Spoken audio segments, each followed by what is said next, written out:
students, I welcome you all in e-learning platform. Today I will teach you chapter 3 and we will start from the page number 18. Last video में हमने पढ़ा था कि हर जगह पर चाहे वो साउथ इंडिया है या फिर नॉर्थ है, वेस्ट है या ईस्ट है इंडिया, किसी भी पोर्शन में हम देखते हैं तो डिफरेंट फूड आइटम्स हमें देखने को मिलते हैं। तो उनके हम रीज़न इस आज की वीडियो में जानेंगे कि क्या रीज़न होता है कि साउथ इंडियन फूड हमारे नॉर्थ इंडियन फूड से काफ़ी डिफरेंट होता है। तो 2 फैक्टर्स होते हैं जो फूड हैबिट्स को इफ़ेक्ट करते हैं। First one is the climate and second one is crop grown in that area. तो डिपेंड करता है कि उस एरिया की क्लाइमेट कैसी है और वो किस एरिया में वो क्रॉप ग्रोन कर रही है। तो इन सब ये दोनों फैक्टर डिपेंड करते हैं कि हम जो फूड हम डेली रूटीन में खा रहे हैं या हमारे जो फूड की स्पेशलाइजेशन है वो क्यों है। ये 2 फैक्टर उस चीज़ को काफ़ी इफ़ेक्ट करते हैं। तो आप देखेंगे कि अगर हम राजस्थान की बात करें या गुजरात की बात करें तो बहुत ही हीट एरिया होता है। तो बहुत ज़्यादा हीट होने के कारण वहाँ पर कोई भी वेजिटेबल बहुत ही डिफ़िकल्ट होता है वहाँ पर ग्रो करने के लिए, फ्रेश वेजिटेबल ग्रो नहीं हो पाती है। तो इस वजह से उस एरिया में मैक्सिमम अचार, बेसन या फिर दाल का यूज़ किया जाता है। और अगर हम उन लोगों की बात करें जो कि सी कोस्ट पे रहते हैं तो वहाँ के लोग फ़िश और कोकोनट बहुत ज़्यादा खाते हैं। क्यों? क्योंकि उस एरिए में फ़िश और कोकोनट बहुत ज़्यादा अवेलेबल होता है। और अगर हम कश्मीर की बात करें तो वहाँ पर आपको कहवा टी बहुत ज़्यादा मिलेगी क्योंकि वहाँ पर उसका जो एरिया है वो कोल्ड एरिया है वहाँ पर बहुत ज़्यादा। तो इस वजह से वहाँ पर वो टी बहुत जल्दी ग्रो कर पाती है और ईज़िली मतलब वहाँ पर यही चीज़ें सबसे ज़्यादा मिलेंगी आपको। तो इस वजह से कश्मीरी लोग कहवा टी बहुत ही ज़्यादा ड्रिंक करना पसंद करते हैं। अगर हम पंजाब की बात करते हैं तो पंजाब में वीट बहुत अच्छे से ग्रो हो पाता है। तो इस वजह से वहाँ की जो स्टेपल डाइट होती है वो चपाती होती है। और अगर हम साउथ इंडियन की बात करें तो वहाँ राइस अच्छे से ग्रो कर पाते हैं। तो इसीलिए वहाँ पर साउथ इंडियन लोगों की स्टेपल डाइट क्या होती है? राइस होती है। आज के टाइम पे क्या हो रहा है कि हम लोगों की हमारी जो डाइट है वो फूड हैबिट है वो बहुत ही चेंज होती जा रही है। जैसे हम देखें कि जो पंजाबी फैमिली होती है आजकल डोसा खाना भी बहुत पसंद करती है। उनको साउथ इंडियन खाना बहुत ही अच्छा लगता है। और अगर हम साउथ इंडिया फैमिलीज़ के बारे में देखें तो उनको स्टफ़ पराठा भी खाना बहुत ही पसंद होता है। तो अक्सर क्या होता है कि जो लोग होते हैं किसी बिज़नेस के रीज़न से या किसी अदर रीज़न की वजह से एक जगह से दूसरी जगह पर जाते रहते हैं। तो इस वजह से वो जिस भी स्टेट में जाते हैं वहाँ पर उनके जो स्पेशल फूड होते हैं या स्टेपल डाइट होती है उनको एंजॉय करते हैं और उनको वो टेस्ट बहुत ही भा जाता है। तो जब वो वापस अपने एरिया में आते हैं तो वो उस डिश को बनाकर खाना पसंद करते हैं। तो इस तरीके से उनकी फूड हैबिट चेंज होती जा रही है। चलो अब ये जानते हैं कि मैक्सिमम जो फूड होते हैं वो आते कहाँ से हैं। तो हम ये देखेंगे कि जो फूड आइटम होते हैं मैक्सिमम प्लांट और एनिमल से आते हैं और आगे भी पढ़ते हैं इसके बारे में कि हमें ये कहाँ से मिलते हैं और क्या पॉसिबिलिटीज़ होती हैं इसको हम कैसे हम इसको गेन कर पाते हैं। तो देखिए जो वीट होता है, राइस है या पल्सेस है, वेजिटेबल है, फ्रूट है, स्पाइसेस है, वो मैक्सिमम हमें प्लांट से मिलते हैं। कुछ ऐसे होते हैं जो कुक्ड होते हैं और कुछ ऐसे होते हैं जो अनकुक्ड होते हैं या फिर रॉ होते हैं या फिर कुछ कुक्ड फूड ही होते हैं। तो अब रॉ फूड कैसे होते हैं? जिनको हम कच्चा खा पाते हैं।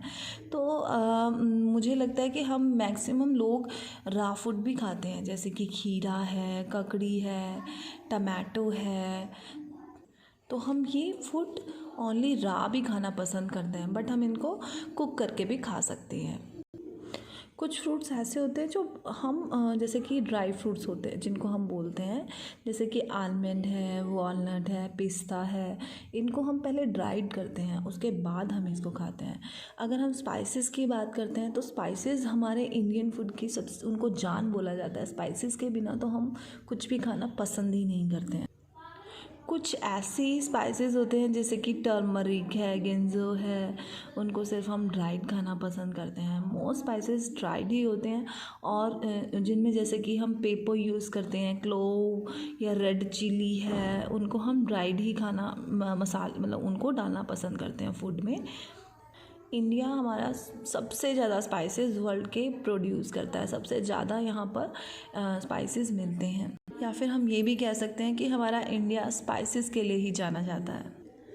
हम दूध या फिर एग, मटन, चिकन, फिश वो हमें एनिमल से मिलता है, और जो इनको बनाने की जो रेसिपी होती हैं वो डिफरेंट स्टेट्स में यूज़ किए जाते हैं, और हम उनकी रेसिपीज़ को हम फॉलो करके हम अपने घरों में भी नॉन वेजिटेरियन डिशेस बना लेते हैं। तो हमने आज इस चैप्टर में डिफरेंट फूड्स के बारे में पढ़ा, और ये भी पढ़ा कि ये फूड हमें कहाँ से मिलते हैं, क्या इनको कौन से फैक्टर इसको इफ़ेक्ट करते हैं।